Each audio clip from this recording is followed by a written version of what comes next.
Welcome to UltraLights. My name is Ryan and I'm one of the engineers at UltraLights, and today we're going to take you guys on a quick tour of our fabrication facility in Tucson, Arizona.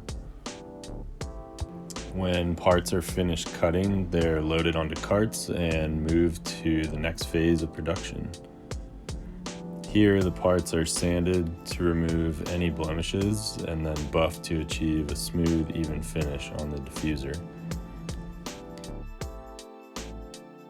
Next, some parts require forming.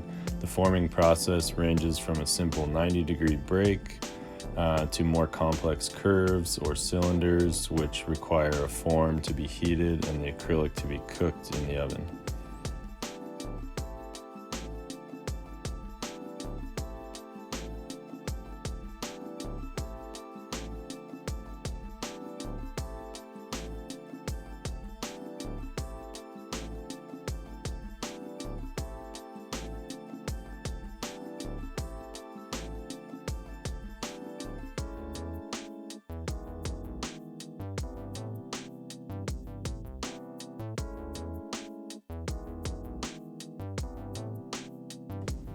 The diffusers are then packed and sent to our assembly department, where they are installed onto their corresponding light fixture.